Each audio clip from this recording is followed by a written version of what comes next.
Bienvenidos un viernes más a una nueva conferencia que, bueno, en esta ocasión volvemos de nuevo después de un año de tener el honor de tener con nosotros, pues la verdad es que un experto en geopolítica y en temas que todos pensamos que están de rabiosa actualidad. Iba a decir afortunadamente, pero me temo que en la mayoría de los casos es desgraciadamente. Bueno, y sin más voy a presentar al autor. Adrián Navas es licenciado en Ciencias Políticas y licenciado en Sociología por la UNED, experto en Relaciones Internacionales y posgrados, en Business Administration y en Gestión, Dirección y Desarrollo de Recursos Humanos. Fruto de su amplia experiencia en el ámbito empresarial y de los recursos humanos, ha desarrollado e impulsado diferentes proyectos de estudio y análisis relacionados con el uso de la inteligencia emocional en el medio laboral. Igualmente, ha impulsado proyectos de desarrollo de recursos humanos basados en la incorporación de la formación profesional al medio empresarial mediante la creación de escuelas industriales en empresas de nuestro entorno, pioneras en la gestión de formación dentro de nuestra región de Castilla-La Mancha.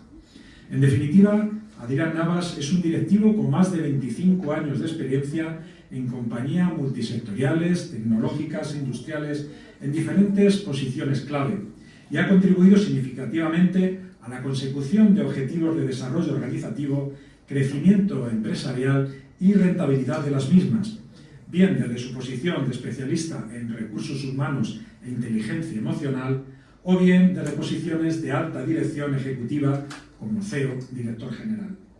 Consecuencia de su extenso conocimiento sobre las relaciones internacionales y experiencia a través de sus viajes a lo largo y ancho de todo el mundo, Adrián viene a hablarnos de nuevo de un tema que ya habló, como les he dicho al principio, justo hace ahora un año, aquí, en esta misma sede del Ateneo, y que actualmente está de completa actualidad.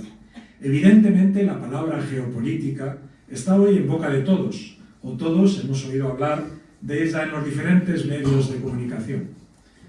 Pues bien, el 17 de enero de 2025, como decimos, Adrián nos ofreció una conferencia bajo el mismo título y con los mismos actores protagonistas sobre lo que va a versar esta charla de hoy. Actores a los que lamentablemente se han añadido otros tantos. Actores que durante el año pasado acapararon el objetivo del mundo y protagonizaron los más importantes acontecimientos del año. Desafortunadamente para la situación mundial, Adrián dio en el clavo con todos los vaticinios que se atrevió a diagnosticar en esa conferencia y que hoy, como hemos tenido oportunidad de ver en todos los medios de comunicación, están de plena actualidad.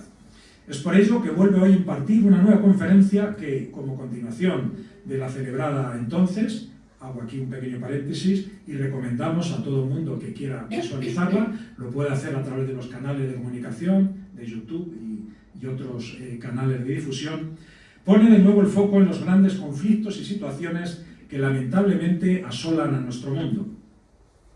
El conflicto de Oriente Medio entre Israel y Palestina, la guerra de Ucrania, Donald Trump, tras un año ya de mandato, Groenlandia, Venezuela, Cuba, así como los planes de todo el continente americano de su administración, las relaciones entre las dos grandes superpotencias, Rusia y Estados Unidos, China y la Unión Europea, por otro lado, con el claro statu quo actual de indefinición y movimiento de los diferentes actores que insinúan un preludio de precrisis o de crisis de las estructuras y relaciones entre estados históricas y tradicionales. Estos serán algunos de los temas a tratar en esta conferencia, a las que se unirán nuevamente protagonistas sobre los que nadie repara y que serán principales protagonistas a medio y largo plazo: la India, Pakistán, así como las tensiones y conflictos en el norte de África y en la Sahel. Esta conferencia, como continuación de la anterior, constituye una visión global para un año 2026 que muchos analistas consideran el inicio de un nuevo orden mundial.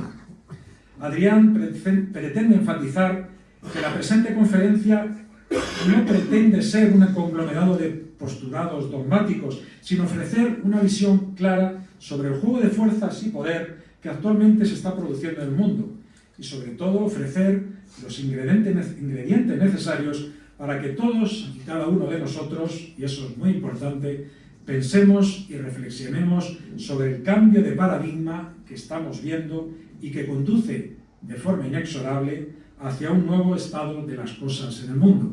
Y ya les dejo con nuestro protagonista de hoy, con Adrián. Esperemos que hoy, que estamos hablando de presente, y el año pasado, cuyo pasado ya es presente, esta conferencia no sea la final, sino un preludio de nuevas conferencias que esperemos tenga el gusto de ofrecernos a todos y de enriquecernos y de ilustrarnos. Muchas gracias y gracias por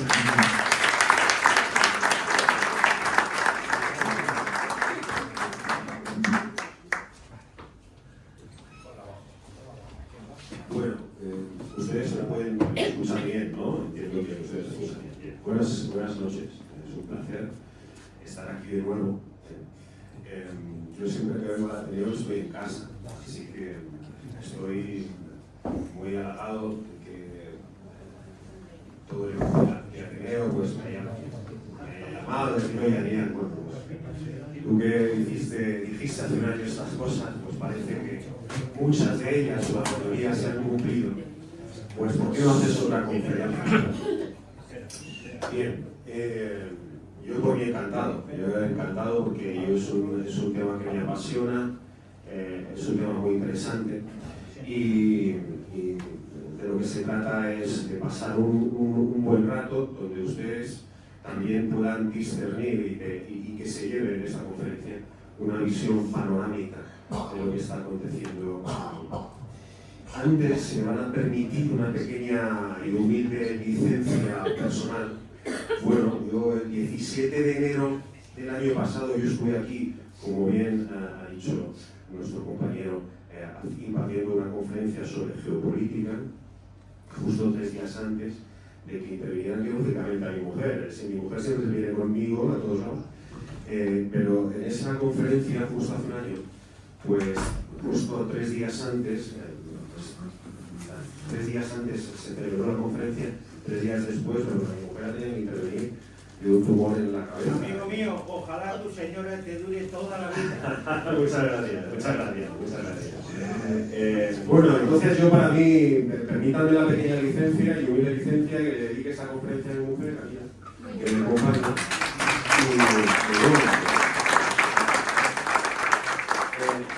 Hoy celebramos el hecho de que un año después seguimos vivos, que es lo más importante. Bien. Muy bien. Vale, voy a comenzar esta conferencia. Perdón, es que se me dio el puntero de las manos. Voy a comenzar esta conferencia haciendo referencia a un insigne fray, y discúlpenme ustedes si no pronuncio bien el latín, pero dicevamos sternadai, como decíamos ayer.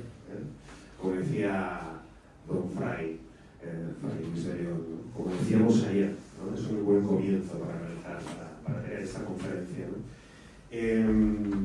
Bueno, como digo, hace un año estuve aquí, hicimos bastantes cosas sobre lo que estaba pasando en el mundo, Rusia, China, Estados Unidos, la UE, la guerra de Ucrania, el conflicto árabe-israelí, Siria, los grandes movimientos sociales, hacia dónde va el mundo, ¿no? Bueno, algunos dicen o decís que acerté, ¿no? Yo no llamaría tanto el hecho de acertar, no acertar, sino simplemente un observador, un humilde observador y analista como yo, intenta para emitir juicios analíticos, pues echar mano de todas las fuentes, ¿no?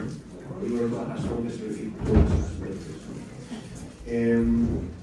Ustedes saben que la influencia fundamental sobre la que nosotros recibimos información proviene de las grandes agencias de información de carácter anglosajón, que generalmente, en un porcentaje muy alto, están controladas,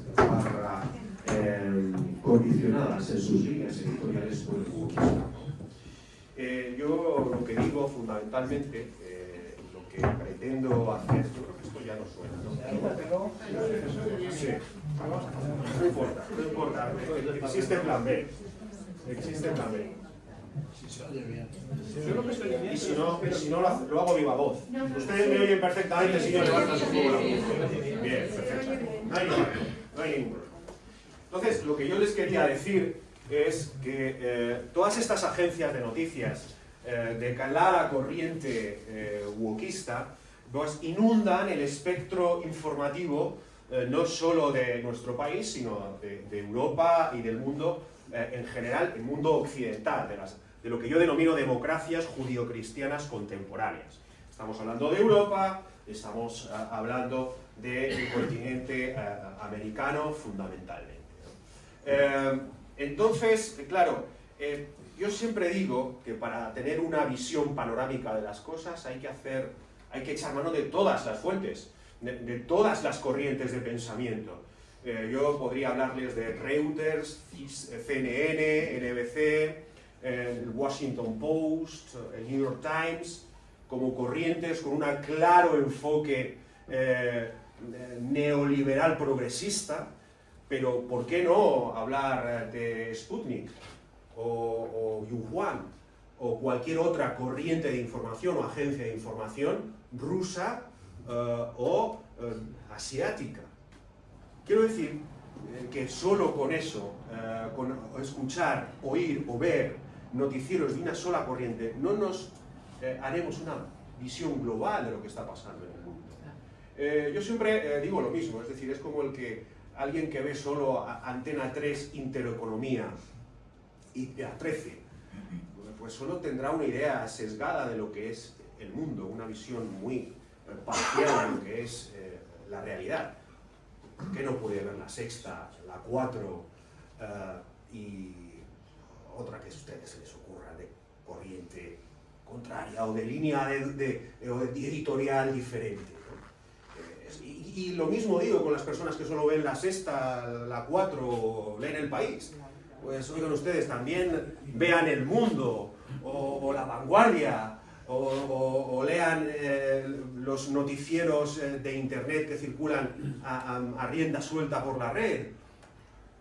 Vean también programas de televisión y canales de televisión de una línea supuestamente o editorial o de pensamiento diferentes a la que ustedes tengan, ¿no?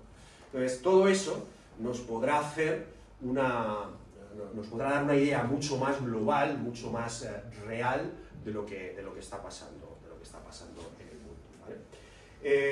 Por sintetizar y empezar cuanto antes, entrar en harina cuanto antes, en lo que seguiré es la misma estructura que seguimos en la anterior conferencia, Dicevamos Externatai.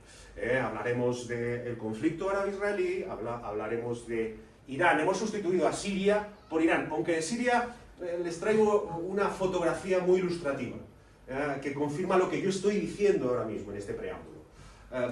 Hablaremos de Irán, hablaremos de Ucrania, hablaremos de Trump y sus interacciones con China, con Rusia, con la UE, con Iberoamérica, o sea, hablaremos de Groenlandia, del futuro del mundo, hablaremos de los grandes desconocidos y que están en vías de ser principales protagonistas, hablaremos de la India, hablaremos de lo que está pasando en Rusia que nadie sabe, hablaremos de hacia dónde va el mundo, en definitiva.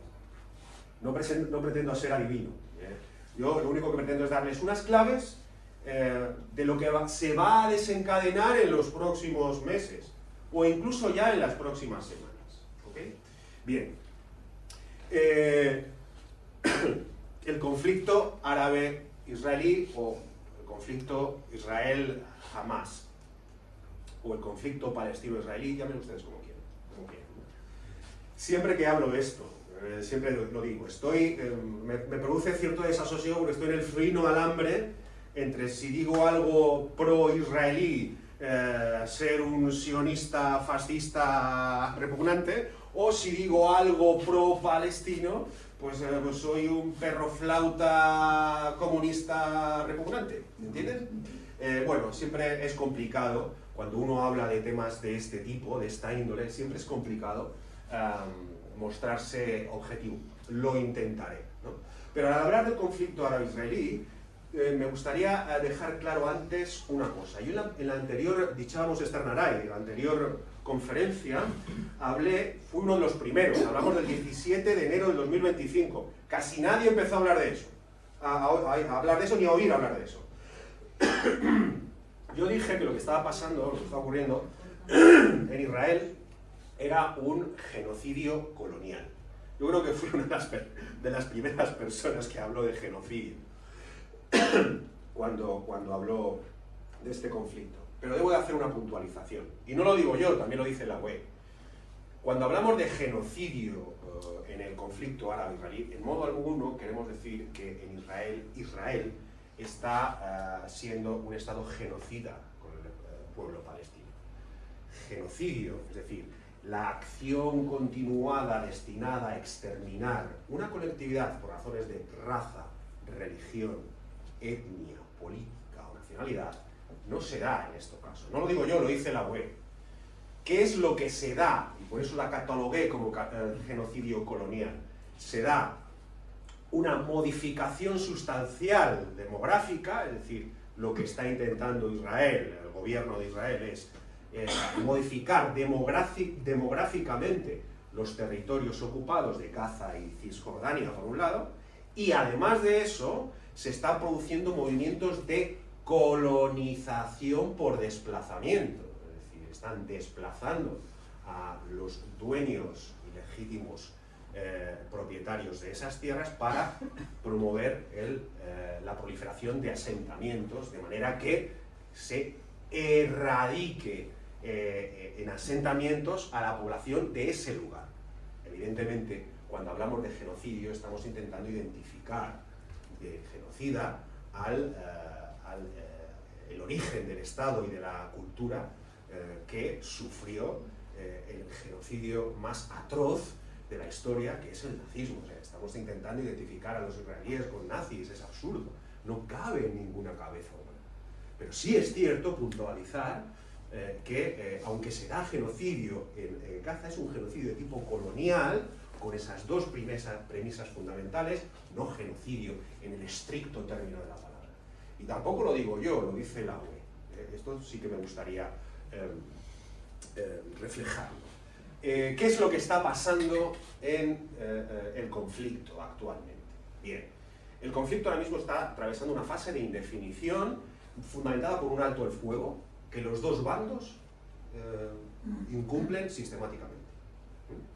Y lo incumplen sistemáticamente porque cuando entran en liza cuestiones tan inherentes a la esencia humana como la religión, la lucha por la tierra, los ancestros, pues es muy fácil caer en el fanatismo, por ambos bandos, ¿vale? Yo siempre digo que en esta historia los dos tienen razón, los dos no la pierden, a veces me parece que la tiene uno, a veces me parece que la tiene otro, y los dos tienen razón y la pierden cuando utilizan la masacre, el exterminio, el asesinato como medio para conseguir sus objetivos. Entonces, siempre que hablo de estos temas, pues como yo les digo, me encuentro en ese frío alambre de decantarme por un lado o por otro, hacer un comentario hacia un lado o hacia el otro que se me catalogue por. Pero bueno, como decías aquel insigne periodista, pues el tiempo pone a cada uno en su sitio. Como decíamos, Israel ahora mismo el conflicto está en una situación de incertidumbre. El alto el fuego, la tregua mucho más duradera y estable que hace 3 meses, se viola constantemente por ambos lados, pero se viola constantemente por ambos lados por una serie de premisas que yo les voy a hacer, una serie de claves que yo les voy a hacer. Miren ustedes, y tiene que ver con la situación político-social de Israel. En Israel gobierna desde hace 15 años el Likud, que es digamos, bueno, partido de derechas de toda la vida, cuya cabeza visible es Netanyahu. Es el partido fundamental que lleva gobernando con mano de hierro toda la realidad de Israel, fundamentalmente desde el año 2004, 2005, ¿vale? Voy a ponerlo otra vez esto así, ahí, bien. Es un partido evidentemente conservador, no ultraconservador, sino conservador, pero que actualmente tiene que gobernar con partidos de derechas, conservadores y de extrema derecha. Sionistas y ultrasionistas. No sé si esto funciona. Vamos a ver. Aquí, bueno. Esto ya hemos hablado de lo woke, el tablero que ahora les diré. Pero lo que les digo, lo que les quería decir con respecto a Israel, es que, bueno, hemos hablado del genocidio y estábamos hablando de que a veces la identificación Israel-Netanyahu es una cosa diferente, son dos cosas totalmente diferentes. ¿Por qué? Netanyahu, Likud, 15 años gobernando Israel. Existe una eterna lucha entre facciones, entre el Likud y la Tikva Hadasha, Israel Beinetu, que son de derechas, y Afudá, Meretz y Jerash, que son de izquierdas y de ultraizquierdas. Existe un fraccionamiento muy polarizado también en Israel. ¿En algún otro país que también esté polarizado el tema? Bien. Ahora mismo, Israel, con Netanyahu a la cabeza, está envuelto en unos asuntos y en unos procesos de corrupción brutales. A Netanyahu se le está juzgando en Israel por corrupción. Y lo que ha hecho ha sido una huida hacia adelante para intentar librarse de esos cargos tan graves que se le imputan. Pero no solo eso, sino que también está llevando a cabo, o está intentando llevar a cabo, una reforma judicial. Imagínense ustedes que el gobierno de turno, no me importa el cual sea, el gobierno de turno en España dice, no, ahora mismo el poder de impartir justicia se lo vamos a quitar a los jueces y se lo vamos a dar al Parlamento. Eso atenta contra la separación de poderes, atenta contra la democracia. Bien. En eso está ahora mismo el Likud, en eso está ahora mismo Netanyahu, en una huida hacia adelante que ahora mismo tiene como cortapisas en cuanto a que se desvíe la atención el conflicto con Hamas y el conflicto con Hezbollah, que está en el Líbano. Bueno, ahora hablaremos de Hezbollah. Bien, bueno. Ahora mismo el momento en el que está envuelto Israel es un momento oscuro. Pero Israel, desde un punto de vista geopolítico, es un país que en geopolítica se denomina dique, o país clave. ¿Por qué? Porque está a mitad de camino entre Oriente y Occidente, históricamente con el Imperio Romano. Los romanos le tenían pavor a los partos. Los partos, para que ustedes lo entiendan, son los antiguos persas, cuyo imperio se extendía desde el este de Turquía hasta Pakistán, Afganistán, noroeste de Irán y la mayor parte de la antigua Mesopotamia. Esos eran los partos. Y les tenían un pueblo muy belicoso, les tenían un pavor tremendo.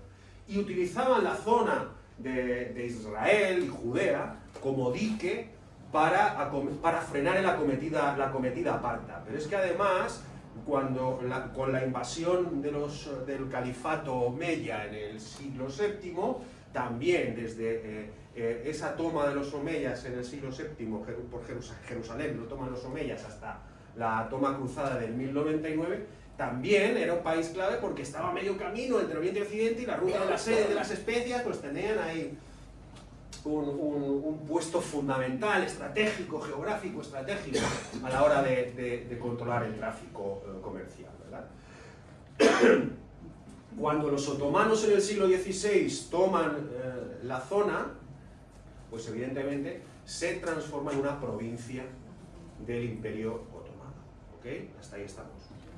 Y ahí hasta la Primera Guerra Mundial, y en la Primera Guerra Mundial, pues todo lo que podríamos hablar del Tratado Sykes-Picot, de la Comisión Peel, de las promesas incumplidas a unos y a otros. Da para una conferencia, pero simplemente valgan estos apuntes para que tengan una visión panorámica y se sitúen donde estamos, ¿no?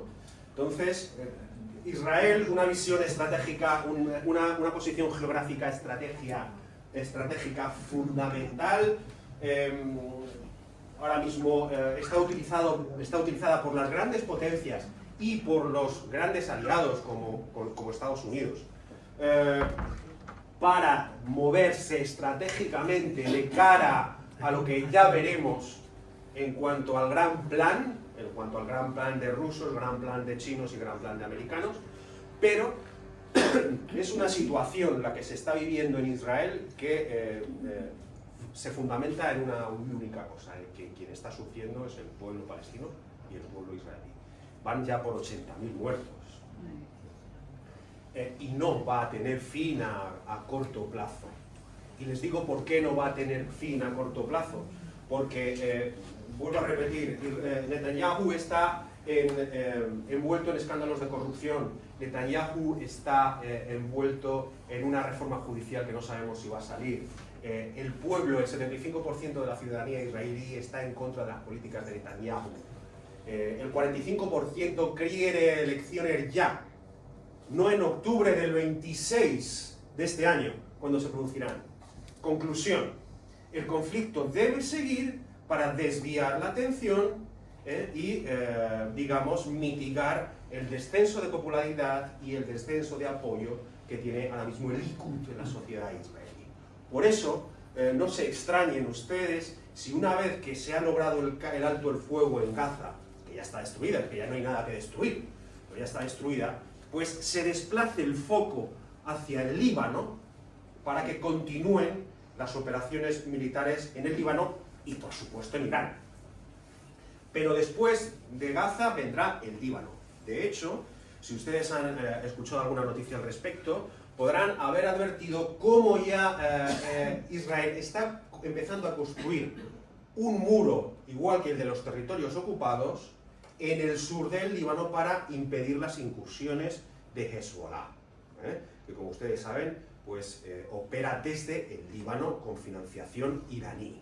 ¿Okay? Bien. Entonces, ahí estamos con lo que va a pasar con el conflicto, que se va a producir un desplazamiento de la efervescencia del propio conflicto de Gaza, que ya está destruida, hacia el Líbano. No desdeñen ustedes esa realidad, ¿no? Lo que yo siempre digo en estos casos, es decir, bien, Cornell Hall, que era secretario de Estado con la administración de Roosevelt, decía, cuando hablaba de la dictadura en Nicaragua, la dictadura de Somoza en Nicaragua, decía, bueno, they are a motherfucker, but they are the motherfucker. Permítanme que no la traduzca porque es en inglés, pero es muy malsonante. Son unos hijos de tal, pero son nuestros hijos de tal, ¿no? Eso es lo que decía Cornell Hall, secretario de Estado de Roosevelt, cuando hablaba de la dictadura de Nicaragua. Decía, wow, ¿qué son? Va bien, son aunque Israel no sea repugnante, y permítanme la expresión para algunos, o incluso cuestionen su legitimidad como Estado, es un Estado democrático entre teocracias islamistas radicales. Y si no, ahora hablaremos de Irán. Bien. Con lo cual, bueno, al fin y al cabo, con sus sombras, con sus errores, con Netanyahu, con todo lo que está aconteciendo, al menos Israel es una democracia entre teocracias radicales. Y cuando uno pasea por Israel, y yo lo he hecho en innumerables ocasiones, la situación y el ambiente que se respira allí para nada tiene que ver con lo que nos mandan, nos envían, recibimos de los medios de comunicación y de las agencias de noticias. Siempre lo diré. Okay. Siempre es un placer volver a Israel y ojalá podamos un día de nuevo caminar libremente por la explanada y por la ciudad vieja, que es maravilloso. Ya les puedo asegurar que es maravilloso. Bueno, volviendo, quería hacer este impasse con el asunto árabe-israelí, pero el tablero de ajedrez del que hablábamos, el rey y la reina, Rusia, China, Estados Unidos, los personajes como alfiles, la torre, el caballo, Unión Europea, potencias emergencias como la India, Pakistán, peones, los lugares donde se desarrollan la mayor parte de los conflictos, que son en el Oriente Medio, en el Sahel, en el estrecho de Bab el-Mandeb, ya lo veremos, en Sudamérica. Desde la Segunda Guerra Mundial, ninguna contienda internacional importante se ha sucedido en suelo de las grandes potencias, ni de las democracias judío-cristianas contemporáneas, ni en Europa, ni en América, ni siquiera en suelo ruso del gran Pedro I el Grande, ¿no? Que decir, bueno, en Ucrania sí, si atendemos a la antigua Unión Soviética es suelo soviético, antiguo, ¿no? Pero Rusia como tal, desde la Segunda Guerra Mundial, no se ha llegado a Moscú, ni se ha llegado a San Petersburgo, ese es el gran tablero del que vamos a hablar y del que ya hemos empezado a hablar, ¿vale? Fundamentalmente, entonces, tenemos aquí nuestros protagonistas, con las gafas. Yo sé que vio la última conferencia, hablamos de las gafas, con X, ¿no? Pero Estados Unidos, 26,2% del PIB mundial, en términos absolutos. Rusia, el 20%. En la anterior conferencia dije el 18%, ha subido en un año, 2 puntos, el 20%. China, Rusia, el 1,8 dije en la anterior conferencia, ahora del 3,4 al 3,6. Europa, en la anterior conferencia dije que tenía el 17% del PIB, los 150 millones, ha bajado al 15%, y bajando se prevé que esté en el 7%. ¿Vale? Y luego entre medias, pues tenemos donde se desarrollan los principales escenarios bélicos.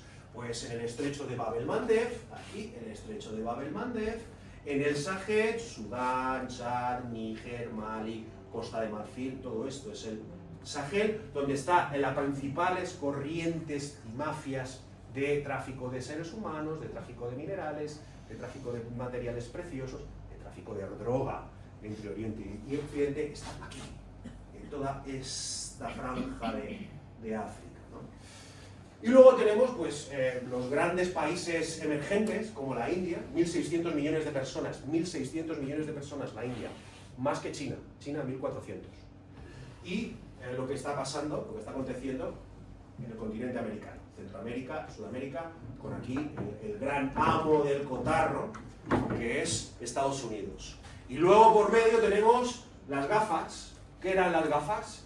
Google, Amazon, Facebook, Apple y X, GAFAX, manejando el espectro, manejando una palabra que yo tengo aquí, que se la voy a entregar a mi amigo Remigio, es un pequeño juego, y que desvelaré cuál es al final de la conferencia. Con respecto a estas GAFAX, con X en vez de con S, bueno, pues la palabra que yo les voy a decir al final de la conferencia definirá fundamentalmente lo que está ocurriendo y lo que va a ocurrir en el futuro. ¿Vale? Bueno. Por último, para terminar y posicionarles, los planes de Trump, el gran plan de Trump. Trump, cuando yo vine aquí, era 17 de enero. Todos los presidentes norteamericanos toman posesión en el Capitolio un 20 de enero. Eran 3 días antes. Y ya dijimos más o menos las líneas maestras del programa de Trump. Pero hay sorpresas, ¿ok? Bueno, ya hemos hablado del conflicto Israel-Hamás y ya hemos puesto en contexto de lo que es Israel y de lo que va a pasar con Hamás, que está descabezada, aunque operativa, y lo que pasará con Hezbollah, que tiene sus días contados, pero es necesario que el conflicto avance y avanzará, no les quepa la menor duda, a costa de miles y miles y miles de muertes. Y el conflicto se desplazará primero al Líbano, dentro del ámbito de acción más inmediata de Israel, y después a Irán. Y de Irán hablaremos, ¿no? De Irán hablaremos de lo que va a pasar. ¿Vale? Bueno, en Irán ahora mismo está produciéndose un movimiento ciudadano que está costando la vida a más de 30.000 personas, aunque los iraníes dicen 3.000, ¿vale? Más de 30.000. Pequeñas píldoras. Estados Unidos ha enviado al USS Lincoln a la zona, para ver un poco el tema, ¿no? Ahí estamos, ¿vale? Por otro lado, Rusia, China e Irán están haciendo maniobras conjuntas en el Índico. Estamos posicionándonos. Por otro lado, para Israel es sumamente fácil dominar a Irán. Si ustedes han escuchado, han leído o han visionado algún noticiero no generalista de índole wokista o pro-occidental, sino, por ejemplo, ustedes escuchan Al Jazeera o ven Al Jazeera, se habrán dado cuenta de que Israel estuvo 2 meses bloqueando de facto al 100% del espacio aéreo iraní sin despeinarse. ¿Vale? Esa es la situación. Ahora bien, ¿qué es lo que pasa en Irán con respecto a las grandes potencias? Por un lado, en Irán hay un conato de revolución interna fundamentada por el fin de los ayatolás. Piensen en Siria el año pasado, porque era un régimen que lleva operando, que lleva vigente desde el 71, cayó en 2 semanas. Eso no se lo cree nadie. El régimen de los Assad cayó en 2 semanas, desde el 71. El régimen de los ayatolás está operando en Irán desde el 79. Recomiendo una película, Argo, de Ben Affleck, que trata muy bien los inicios del régimen iraní de Khomeini. ¿Por qué está cayendo? De hecho, ¿por qué va a caer? De hecho, va a caer. Entonces, nos lo tenemos que preguntar. ¿Por qué? Pues porque a las grandes potencias ya no les sirve y han dicho basta a ese régimen de contención, a ese régimen que podía comerciar con el petróleo y con los minerales para contentar a las grandes potencias occidentales y para satisfacer los deseos de las grandes potencias orientales, léase Rusia y China. ¿Vale? Entonces vamos a hablar de lo que pasa en Irán con respecto a la visión de Estados Unidos, confrontación total. ¿Qué dijo Trump? Miren ustedes lo que dijo Trump. Khamenei tiene los días contados, el tiempo se agota. ¿Por qué? ¿Ustedes creen que la idea de Trump es acabar con el régimen ayatolá? ¿Liberar del yugo de los ayatolás al pueblo iraní? ¿Recobrar la libertad de los iraníes? Dejo ahí las preguntas. ¿Ustedes creen que Trump quiere eso? Bien. Israel, ¿qué es lo que quiere Israel? Israel quiere cortar la vía de financiación de Hamas y Hezbollah, que viene de Irán. Punto. Y acabar con un enemigo histórico. Ojo, que era un gran aliado hasta el 79. Con el Shah. Pero ahora mismo es su gran enemigo. Pero es fuente principal de financiación.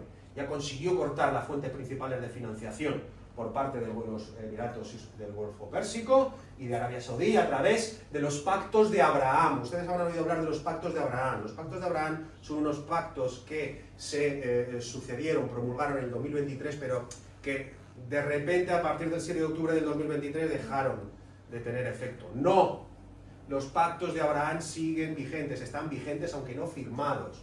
¿Por qué? Porque Israel tiene y controla la seguridad del suministro de crudo y gas por los oleoductos y gasoductos que provienen del Golfo Pérsico y de Saudi, de Arabia Saudí.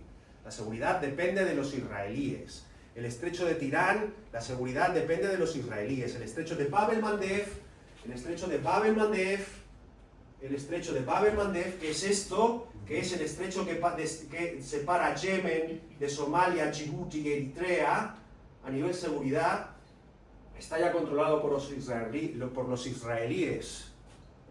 Los piratas eritreos y somalíes ya no operan. Están digamos que, neutralizados. Bien. Entonces, tenemos que Israel lo que le interesa es acabar con Irán, porque así corta definitivamente toda línea de financiación de Hamas y Hezbollah. Hamas está erradicada, aunque se sigue ligeramente operativa, Hezbollah todavía queda un poco. Y Rusia, aliado estratégico. ¿Qué pasa con Rusia con respecto a Irán? Aliado estratégico, militar y comercial de Irán. Además de ello, intenta debilitar al bloque occidental con su influencia. Se venden armas mutuamente. Los drones que se han estrellado contra edificios civiles en Ucrania, rusos, tienen componentes y chips que se montan en Irán. Los drones son iraníes. Fíjense. China actúa de buen samaritano. China lo que le interesa, ¿qué es lo que le interesa a China?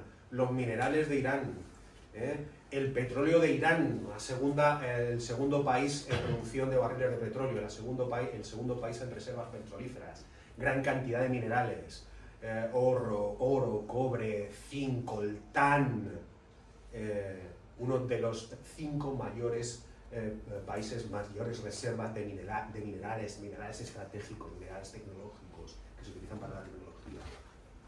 China no necesita. ¿De qué parte se creen ustedes que se pondrá China en un hipotético conflicto? Obvio, ¿no? Entonces, Irán, que tiene petróleo, que tiene minerales, que tiene tierras raras también, dice, la pregunta que hemos dejado en el aire con Trump, ¿quiere Trump erradicar el régimen de los ayatolás, que es el salvador del mundo? ¿O quiere intervenir en los mercados? ¿Necesita el petróleo de Irán Estados Unidos y los minerales de Irán en Estados Unidos? No. Yo les digo, no los necesita. Y ahora veremos por qué. No los necesita. Para nada los necesita. No los necesita en cuanto a su consumo propio. ¿Vale? No los necesita. ¿Ok? Miren ustedes. Un apunto sobre Siria. ¿Saben ustedes quién es Ahmed al-Sharaa? No saben ustedes. ¿No? ¿Alguien lo sabe? Sirio. Sí. Ahmed al-Sharaa lo denominaban el decapitador. ¿Bien? Estamos bien, ¿no? Bien. Ahora al-Sharaa, que era el jefe de Al-Qaeda en Siria, Estados Unidos da una recompensa por él de $10 millones. Trump y el mundo occidental, con la connivencia de China y Rusia, provoca que el régimen sirio caiga en 2 semanas, un régimen que desde el 71 está en el poder. ¿Saben ustedes quién es el presidente actual de Siria?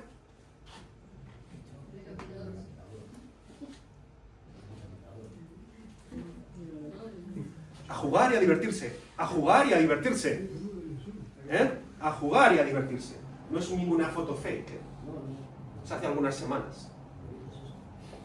Esto son las relaciones internacionales entre los países. No se engañen.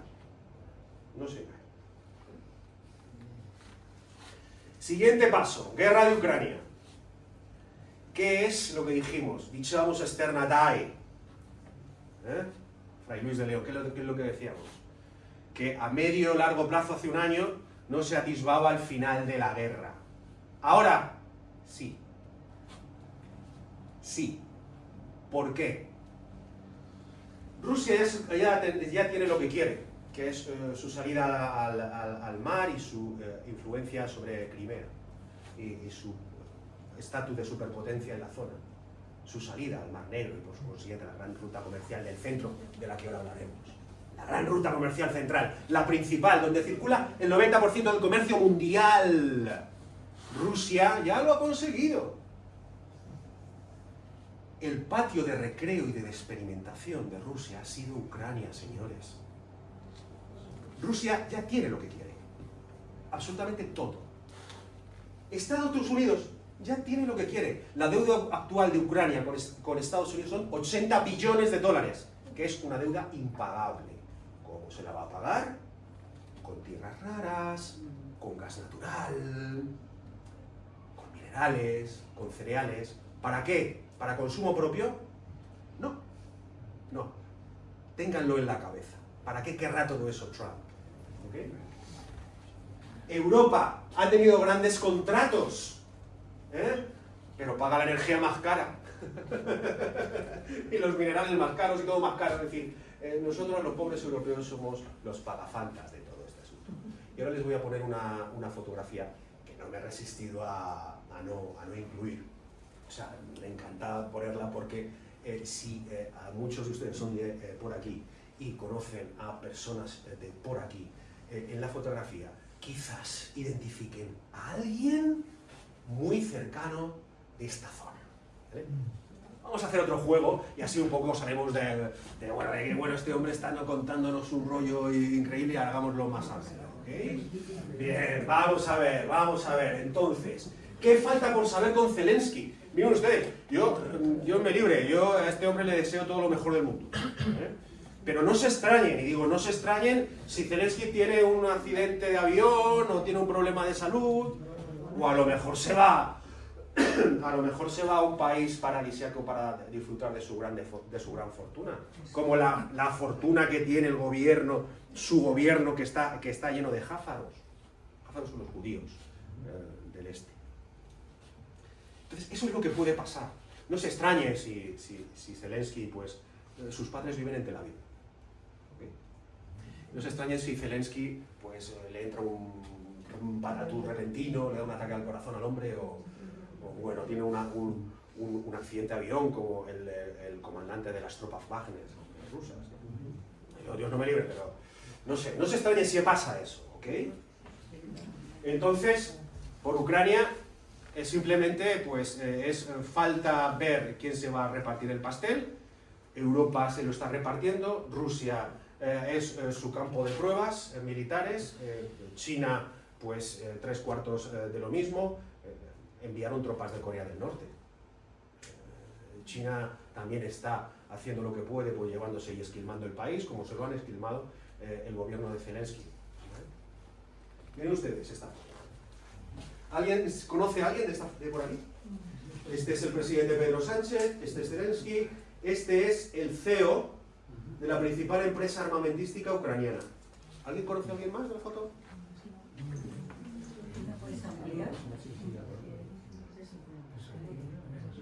Este es un empresario muy cercano aquí. Alguno de ustedes seguro que lo conocen. Bueno, yo digo que es un empresario muy cercano aquí. ¿Lo puedes ampliar? Pues no lo sé, mire usted, no, pero yo si quiere cuando termine la conferencia yo se la enseño para que usted de cerca lo pueda ver mejor. ¿Vale? Entonces, bien, caliente, digámoslo ahí, ¿no? Esta es la firma del mayor contrato de fabricación de vehículos blindados en España. Créanme, sé de lo que hablo. Bueno, nuestro amigo Trump, hemos llegado. Ahora todas las preguntas que yo he ido haciendo serán satisfechas. Mundo Trump, ok. Dicevamos externa dai. Yo arreglo la guerra de Ucrania en 24 horas. ¿Recuerdan? Ha pasado un año. Las 24 horas son... Ya me he llevado todo lo que me tenía que llevar. Ucrania ha contraído conmigo una deuda de 80 billones de dólares. Esa deuda me la voy a cobrar en influir en el gas, influir en el comercio de los materiales tecnológicos, influir en las tierras raras y en su explotación, influir en los cereales. ¿Ok? ¿Para qué seguir hablando más de Ucrania? Que es un asunto que en este año será finito. Siguiente frase lapidaria. Vamos a cambiar el nombre del Golfo de México por el Golfo de América. ¿Ya lo has hecho? Nota mental. La Secretaría de Defensa de Estados Unidos ya no se llama Secretaría de Defensa. ¿Alguien sabe cómo se llama ahora mismo? Secretaría de la Guerra. Nota mental. ¿Ok? ¿Qué pasa con México? Uno de los 10 países con mayores reservas petrolíferas. Mayor país productor de plata. El país que más plata tiene. Uno de los 5 países que más minerales estratégicos posee. Y está intervenido, de facto, por Estados Unidos y las empresas americanas. ¿Para qué? Otra pregunta retórica, que quiero que se queden con ella. ¿Para qué quiere Trump el petróleo mexicano y los minerales mexicanos y la plata mexicana y el oro mexicano? ¿Lo necesita Estados Unidos? Respuesta, no. ¿Ok? Vamos a nacionalizar el canal de Panamá. Vamos a analizar el canal de Panamá, ¿vale? Ok. El canal de Panamá ya lo tenían, pero con la irrupción de China como gran potencia, pues las grandes empresas concesionarias chinas controlaban el canal. Quiero que alguien, ¿puede tener acceso alguien a internet ahora mismo? ¿Alguien puede teclear en internet Operación Lanza del Sur y decir lo que es en voz alta, por favor? Operación Lanza del Sur. ¿Qué es la Operación Lanza del Sur?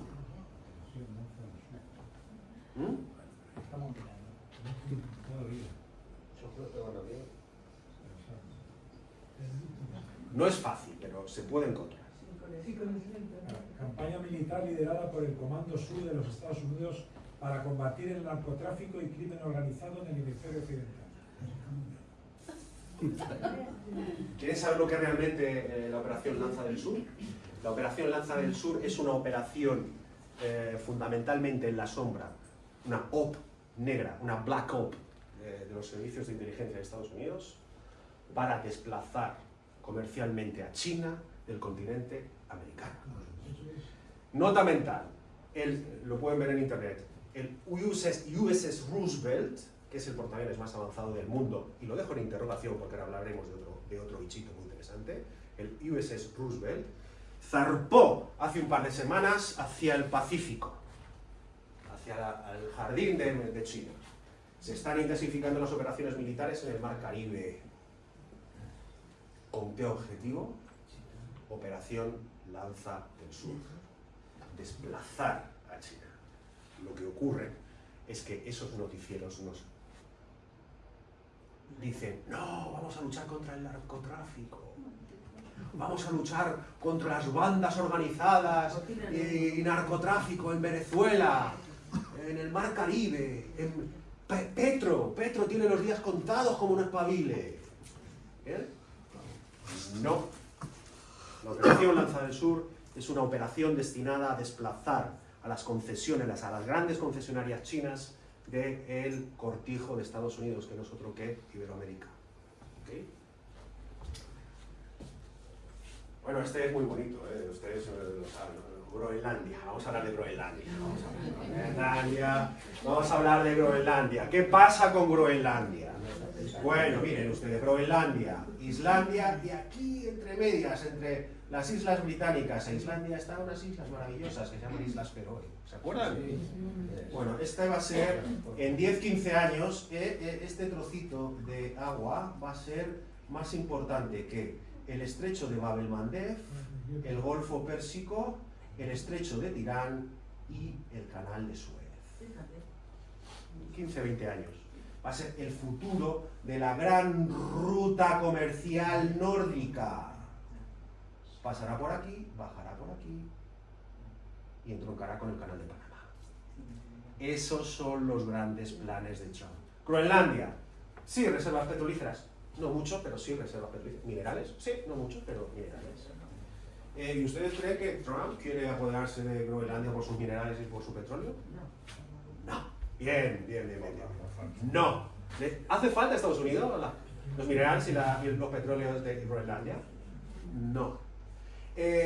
Los fuegos de artificio, lo que ustedes han podido ver en los noticieros, que los americanos llaman boots on the ground, se llama botas en el terreno.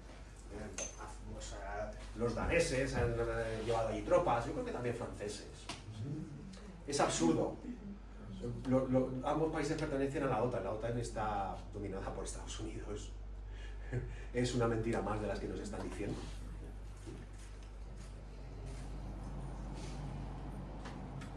¿Cuál es el futuro del comercio mundial? El 90%, repito, el 90% del comercio se realiza por mar. Desplazar esta gran ruta comercial, que es la principal, donde transcurre, como digo, el 90% del comercio mundial, y de aquí a 15-20 años, cuando el deshielo termine por posibilitarlo, que la ruta del norte sea un hecho. Y para eso, Groenlandia, Islandia e Islas Feroe serán claves. Sobre todo Islas Feroe. Recuerdan, Islas Feroe. No todo el mundo habla de las Islas Feroe, pero están bajo el dominio británico. Ahí habrá tensiones en el futuro. puedo asentar. Ese es otro de los grandes planes de nuestro amigo Donald. ¿Cuál es el gran plan? Vamos a desvelarlo, el gran plan. Apoderarse, si no influir en los grandes viveros de petróleo, minerales y tierras cultivables. Claro, quiere influir, mediatizar, controlar los mercados de petróleo, de minerales y de tierras cultivables. ¿Por qué? China quiere sacarla del continente americano, como hemos dicho, a través de la operación Lanza del Sur. Quiere crear un gran bloque económico y comercial que compita contra la UE, aunque competir contra la UE ahora mismo puede competir cualquier país con más de 100 millones de habitantes, como por ejemplo Pakistán y Bangladesh. ¿Ok? Pero él quiere crear un gran bloque económico americano, donde ya no es que los países centroamericanos y sudamericanos, Iberoamérica, sea el patio trasero de los americanos, de los Estados Unidos, de los estadounidenses, es que es su cortijo. Cuando dice Donald Trump, let's make America great again, cuando habla de América, ellos hablan de Estados Unidos. Para ellos América solo existe Estados Unidos.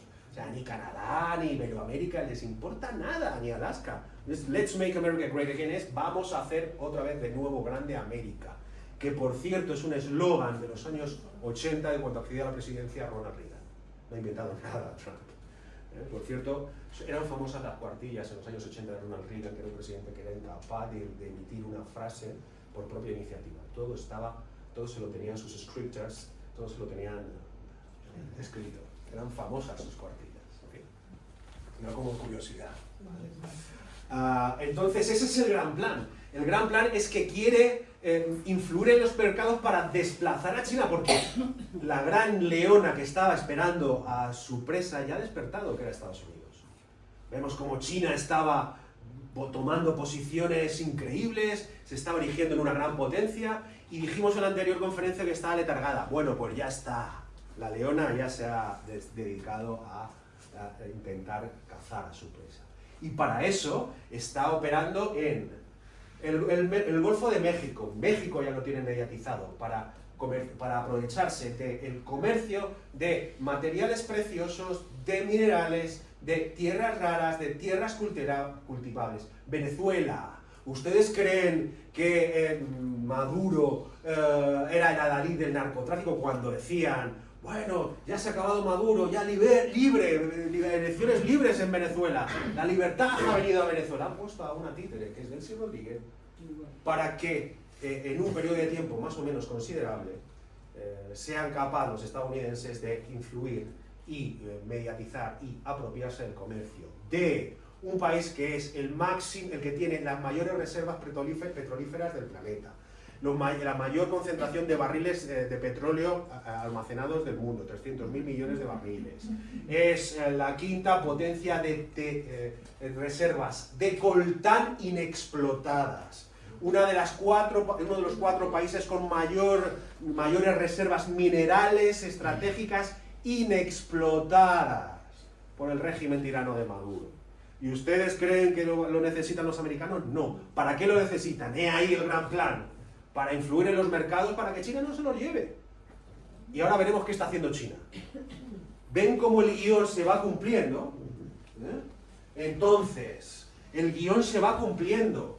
Miren, China, de los 200 y pico países que conforman el mundo, Estados Unidos es su exportador exclusivo en apenas una docena. El resto es China. O sea, el resto de China exporta a 200 y pico países y es su principal exportador en esos 200 y pico países. ¿Vale? Está comprando el 100% de los recursos estratégicos del mundo, ya lo hablamos. Quien tenga un Mercedes no tiene un coche alemán, tiene un coche chino. Quien tiene un Volvo no tiene un coche sueco, tiene un coche chino. Quien usa llantas y neumáticos Pirelli no está usando neumáticos última tecnología italiana, son chinos. Incluso quien está cogiendo un símbolo de Londres, pero chino. Todas han sido adquiridas por este gigante, por Geely, que es la mayor empresa del Estado chino. Ustedes pueden hablar y meterse en internet sobre Chile y ver la cantidad de intereses que tiene Chile en el mundo. Entonces, ¿qué más dominan? El Mediterráneo, el canal de Suez, a través de concesiones comerciales, lo dominan. El estrecho de Bab el-Mandeb, antes sí, ya no. Ya no. Pero el canal de Suez sí, el estrecho de Tirán también. El canal de Panamá sí lo dominan. Pero hemos hablado de la operación Lanza del Sur. Estamos ahí tomando posiciones. El Pireo sí, el Mediterráneo sí, los puertos de Valencia, Barcelona, Algeciras sí, los dominan. Han creado una gran ruta de la seda. Cualquier país, porque esté lejos o cerca de China, puede comerciar con China de una manera fácil, sencilla y eficaz, a través de su gran red de transporte a lo largo y ancho del mundo. ¿Y el estrecho de Hormuz? El estrecho de Hormuz, ahora mismo, en Oriente Medio, no es siempre ha sido históricamente un lugar estratégico, pero ahora lo es menos a nivel comercial. El estrecho de Hormuz, vamos a ver. Quiero decirlo, China tiene control, cierto. Sí, pero está por aquí, está muy escondido, ¿entiende? Muy escondido. O sea, realmente lo que a nivel estratégico, perdón, miren, a ver, aquí se ve mejor, es que quiero poner aquí porque aquí no se ve mejor. Aquí, miren ustedes, aquí se ve mejor. Aquí todo esto está muy escondido, está muy en Oriente, en el Golfo Pérsico, todo esto está muy escondido. Pero aquí, que es el preámbulo del acceso a la gran ruta del Mediterráneo, todo esto ya está controlado por Israel y por ende por Estados Unidos. Aquí. Lo único que pasa es que China interviene en la zona tensionando las acometidas de la piratería o tensionando la zona con el conflicto en Yemen. Hemos hablado del conflicto en Yemen. En Yemen están muriendo centenares de miles de personas en una guerra civil sin cuartel. Créanme que sé de lo que hablo. La frontera entre Omán y Yemen es una de las fronteras más calientes del mundo. He estado allí. Puedo hablar de ello. ¿Vale? Quiero decir que ahora mismo la posición, lo que usted me decía, el estrecho de Hormuz, sí, pero no tanto. Ahora el juego está en otro lado. Ahora el juego está en otro lado. Lo siguen compartiendo Arabia, sí, pero y los pequeños. Y los Emiratos Árabes, sí, pero créame, ahora mismo el juego está en otro lado. Ahora mismo el juego ahora mismo el juego está... Las grandes superpotencias piensan a muy largo plazo. Entonces, ahora mismo el juego está en el norte. En Groenlandia, fíjese, está en el norte. Estamos habiendo movimientos estratégicos fundamentales. Vamos a hablar un poco cuando hablemos de China. Perdón. Entonces, hablábamos, pues bueno, quien tiene un coche de esto, pues es chino. Han creado una gran ruta de la seda comercial, han creado una gran ruta de la seda tecnológica. La velocidad de transmisión de datos, creo que el límite el máximo son 5G, si no mal no recuerdo. Vale. Ellos en China estratégicamente utilizan los 20G. Van a dominar la red en menos de unos años, unos muy pocos años. O sea, utilizan 20Gs ya de velocidad de transmisión de datos. Es decir, desde un punto de vista comercial son los amos del mundo, desde un punto de vista estratégico son los amos del mundo, desde un punto de vista tecnológico son los amos del mundo. Y ahora le daré una serie de datos que les harán plantearse sobre la potencialidad de China a nivel militar. ¿Vale? ¿Qué pasa con China? Antes les he dicho que el portaaviones más avanzado del mundo es el USS Roosevelt.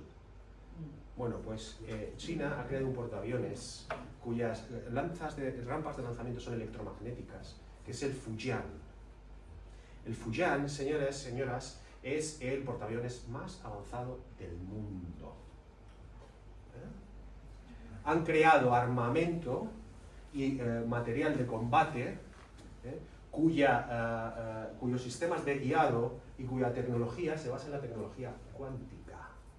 Algo que ya nosotros se nos se nos va a la cabeza, ya no sé si no podemos asimilar tales circunstancias.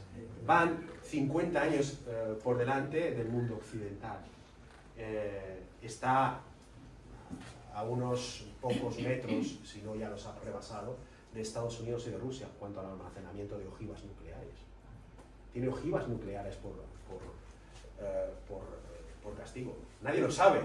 Decían en algunos, si ustedes buscan en internet, ponen en algunos sitios que tiene 600 ojivas nucleares.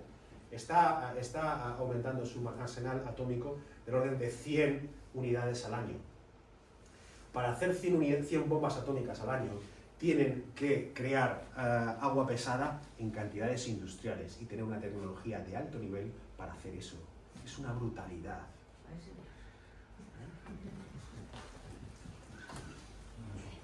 Todo gran imperio tenía un punto débil.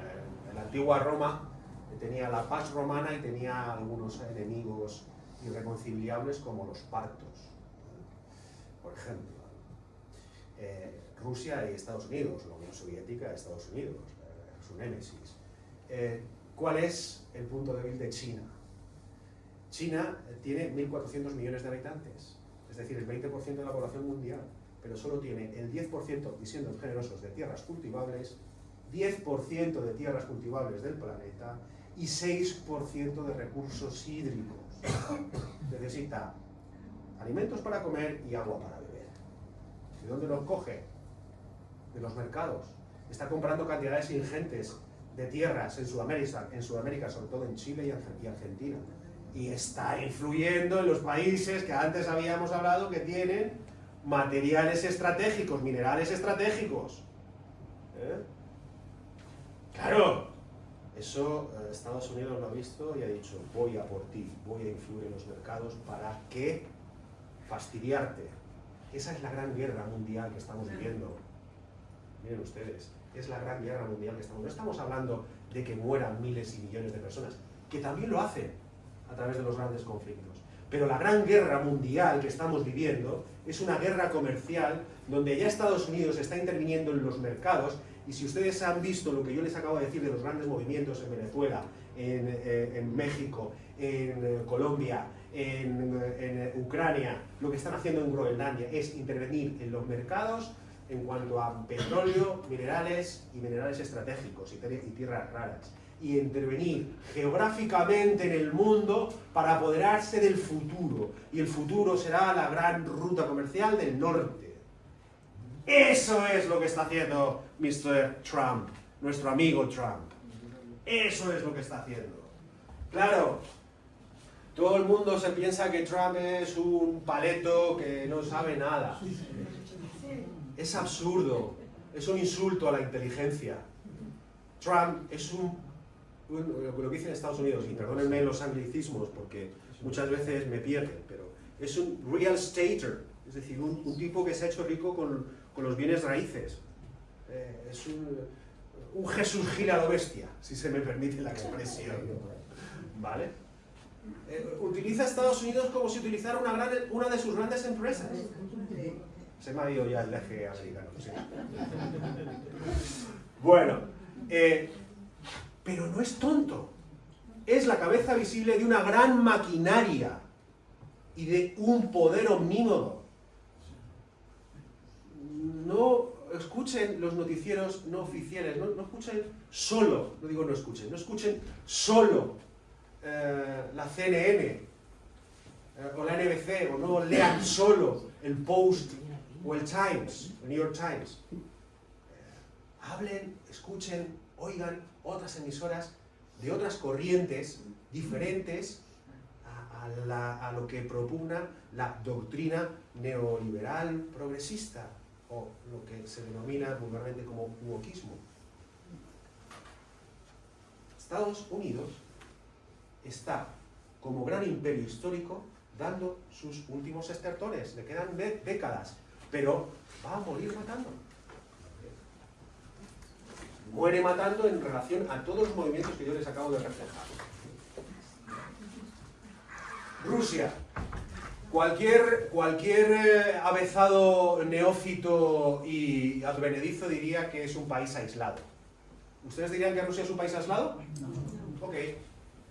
Tiene excelentes relaciones con China y la India, 3.000 millones de personas. Tiene excelentes relaciones comerciales con la Liga de Países Árabes, 450 millones de personas.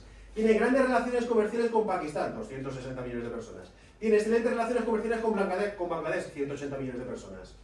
La extensión de tierra más grande del mundo, recursos naturales limitados, oro, diamantes, madera, principal reserva maderera del planeta, caucho, carbón, gas, petróleo, los mayores y más abundantes reservas de agua del planeta. Se lleva partido opinión con China, ¿recuerdan? Agua y alimentos. En los últimos años, aprendidos con las últimas guerras, ha desarrollado una industria militar incipiente. ¿Han oído ustedes hablar del Poseidón? El Poseidón es un misil atómico indetectable que puede detonar una bomba en Nueva York en 0, ¿Han oído ustedes hablar de la Daga? Me sé el nombre en español, incluso tiene un nombre. La Daga es un misil de titanio aire-aire que es capaz de volar a Mach 5, 5 veces la velocidad del sonido, y es indetectable para todos los sistemas antimisiles del mundo. Alcance 10.000 kilómetros. Pero no solo eso, está el Satán II, el Avanguard, el Zircón. Asuntos y armamento que se les erizan los cabellos. Por supuesto, sigue siendo la mayor reserva de misiles nucleares del mundo y de armas atómicas del mundo. Claro, todo esto, si usted no escucha, por ejemplo, Sputnik, que es la agencia de noticias rusa más importante, pues no se dan cuenta de estas cosas, porque Europa está en otras cosas. Estamos cegados en nuestro sistema del bienestar y en irnos de viaje y en que nuestros hijos se vayan 3 veces de viaje al año y tener ropa de marca y irnos a cenar. Es decir, Europa, ¿saben ustedes a lo que está Europa? ¿Saben ustedes a lo que está Europa? A verlas venir. ¿Quién dirige financieramente Europa? La troika comunitaria. ¿Quién dirige la troika comunitaria? El Banco Central Europeo, la Comisión Europea y el Fondo Monetario Internacional. ¿Quién es el único país con derecho de veto en el Fondo Monetario Internacional? Estados Unidos, con lo cual Estados Unidos dirige la política económica de Europa. No pintamos nada. La OTAN, ¿quién dirige la OTAN? Estados Unidos. Boots on the ground, en Groenlandia, tropas danesas, vamos a defender nuestro territorio. ¿Quieren ustedes saber lo que va a pasar con Groenlandia? Groenlandia, ni siquiera eso, no necesitas, seguirá con soberanía danesa como un artificio, un regalo de cara a la galería. Pero será de facto territorio americano, influencia americana. Seguirá siendo danesa como a modo de florero. Eso es lo que está pasando. La OTAN dice, bueno, tienen ustedes, la OTAN no, Trump dice, tienen ustedes que gastar el 5% de su PIB en armamento. Y todos a tragar, incluido España. Aunque con exenciones, sí es cierto, pero firmó ese acuerdo, con exenciones, pero lo firmó. ¿Quieren ustedes que les hable sobre, y solo hablar de esto de España, si ustedes me lo permiten? ¿Quieren ustedes que les diga cuál es el precio a pagar de ese 5% con exenciones? Marruecos. Ahora mismo si Marruecos no quiere hacer daño, no te lo haría, y mucho.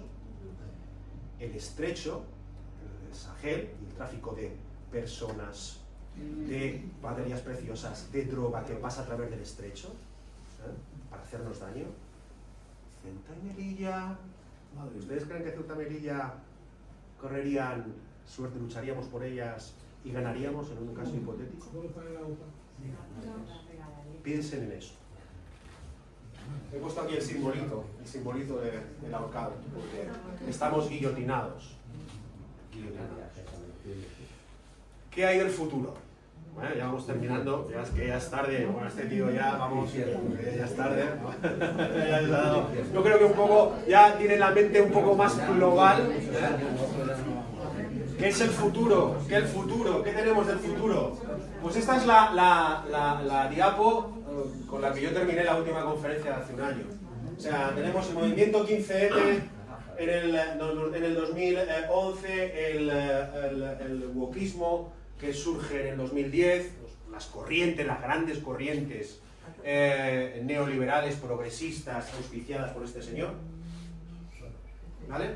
Sí, auspiciadas por este señor, que es George Soros, de Open Society Foundation, y bueno, es el movimiento del Black Lives Matter. ¿Esto qué ha provocado? O sea, les hemos dado la oportunidad de que intenten cambiar las cosas. El 15M fue un soplo de aire fresco, es decir, fuera corrupción, no queremos políticos tradicionales, queremos gente nueva. Ustedes lo acaban de responder. Entonces, ¿qué futuro tenemos para nuestra juventud? Mire, el mundo es un mundo relativamente joven, la media edad del mundo son 30 años. Justo está en la franja de la llamada generación Z, de los 18 a los 35. ¿Qué futuro le espera a nuestros hijos? ¿Pueden acceder a una vivienda? Incluso antes, trabajando los dos, podíamos acceder a una vivienda. ¿Ahora se pueden? ¿Ahora pueden hacerlo? ¿Ahora pueden hacerlo? El fracaso de todos estos movimientos, el fracaso que ha provocado que aparezca este señor, que aparezca este, o que se lo han cargado, que aparezca este, que aparezca este, o que aparezcan otros en otros países. Porque la juventud de hoy en día dice, si con el 15M y con la proliferación de partidos que nos prometían un mundo mejor en el 15M, y ya les hemos dado la oportunidad de que estén en el poder y nos han engañado, ¿quién falta por probar al menos si nos van a engañar o no nos van a engañar?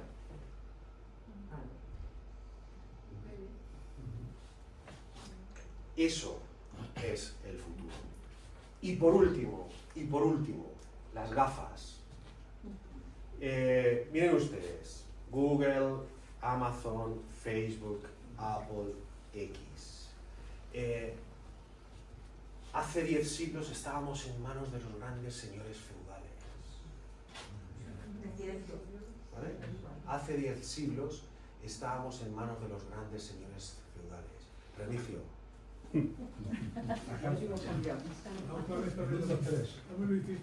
Enséñalo, por favor. ¿Y qué palabra es la palabra mágica? Ciberfeudalismo. El ciberfeudalismo. 10 siglos después, somos vasallos de unos grandes señores, que antes eran grandes señores feudales. Ahora es Elon Musk, Jeff Bezos, Microsoft. Ya no me sé más, pónganles ustedes los rostros que quieran. Zuckerberg, los grandes amos de la tecnología, de las redes sociales que condicionan nuestro pensamiento y las grandes corrientes de opinión. Por eso, lo que siempre digo, ante el ciberfeudalismo o contra el ciberfeudalismo, contra la falta de libertad, contra los intentos de que nos alienen, educación, pensamiento crítico,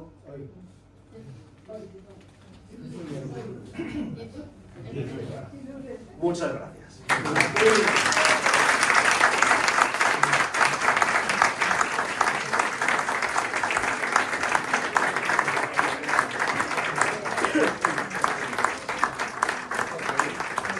Bueno, yo si quieren y si no están lo suficientemente cansados, yo si quieren y me quieren hacer alguna pregunta, fenomenal, y si no, yo les doy las gracias. Dos preguntas nada más.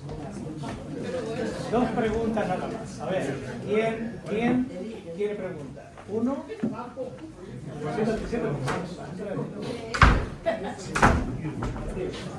Gabriela Barra, ¿cuándo vas a volver?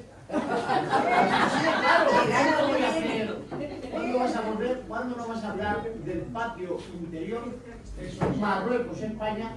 Porque Marruecos es aliado de Israel. Por un lado, estaban los jodidos drones, eso lo está haciendo Marruecos.